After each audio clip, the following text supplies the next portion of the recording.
En íslenska karlalandsliðið í körfuknattleik mætir Þýskalandi í fyrsta leik sinnum í Evrópukeppninni í Berlín á morgun og leikmenn liðsins hafa undirbúið sig á margvíslegan hátt, veit ég.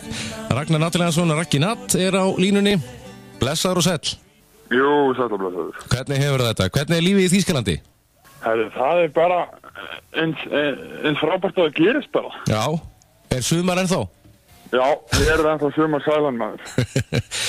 Það verður að passa sig að maður brenni ekki í sólinni og dýriðinni. Já, ég veit að þú ferð nú auðvast með það að brenna. Já, heldur betur. Þú er ekki brúnn, þú er rauður. Ég veit, ég er svona bleiknefi, ég verð bara eldur rauður og svo hvítur aftur. Já. Herðu, en undirbúningur fyrir mótið, bara enn og aftur til hamingju með að vera komin á þetta stórmót, Evrópukeppnina.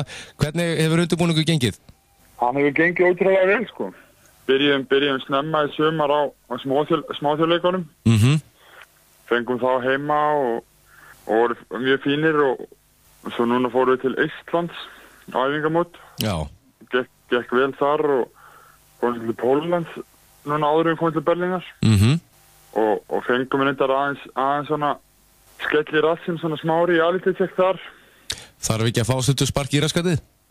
Jú, heldur betur og hjálpa okkur bara svona opna okkur augun og gera okkur bara tilbúin fyrir þetta gríðilega verkefni sem þetta er. Já, riðillin sem að þið lentuð í, þetta er ekkit kannski auðveldustu liðin? Nei, þetta er nú kannski ekki draumariðill en hérna gaman að gera þetta á svona alvöru fyrst að við erum að fara að gera þetta. Já. Alvöru köllum og alvöru liðum. Nákvæmlega, er það ekki rétt hjá meira í þessum riðli? Þar eru 10-11 NBA-leikmenn? Jú, þeir eru hérna nokkri kallanir úr NBA, sko. Og hérna sem við þurfum að mæta og eins og til dæmis Dirk Nowitzki og Pau Gasol. Svo einhverju sem ég nefndir sem við erum að fara að mæta hérna. Já. En ég meina þið eru komnir á þetta mót á samt hinum liðunum og þið bara mætið þessi liðum bara með hörku?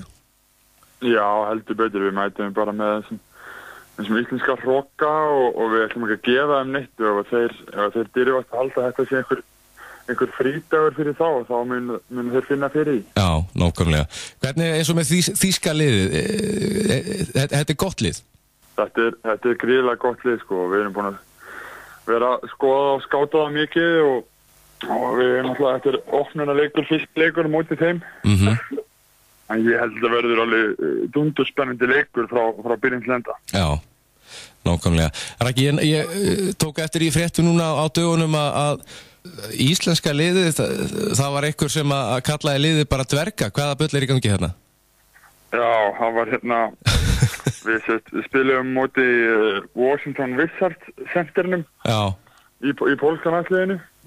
Hann var Gortat og hann sagði einmitt að það var ekki í hans verk að hringað vera alltaf dverga á þryggasteylinni. Þú hefur nú sjaldan verið kallaði dvergur, Ragnar? Nei, ég myndi. Þetta er vissulega okkar helsti styrkleiki að vera með kannski örlítið minna lið í hæð en þá nota hraðan á liðin. Já, nákvæmlega. Ég eftir að mæta honum aftur eða? Vonandi? Nei?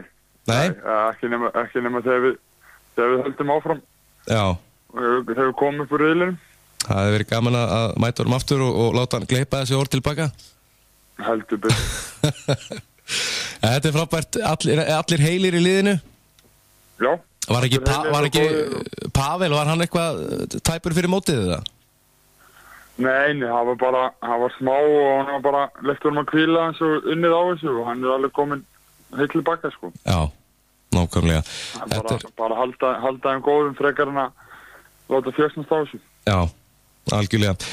Ragnar, ég veit að það er nóg að gera hjá þér, ég ætla að leyfa þér að halda áfram en það væri gaman að fá að vera í sambandi við þig þegar það líður aðeins á keppnina. Já.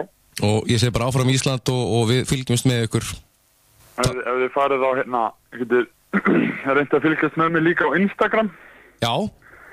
Fara hérna að leita af 220 cm, það er Instagram síðan hjá mér. Já, sjálfsögðu.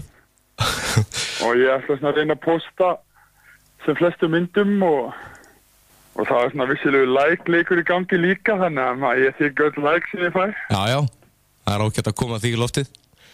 Já. Þetta er frábært. Maður verður að promóta sjálfan sig. Já, sjálfsögðu. Það er ekki til hamingju með þetta enn og aftur verið komin á stórmót og gangi ykkur vel og áfram Ísland. Já, takk, áfram Ísland. Takk.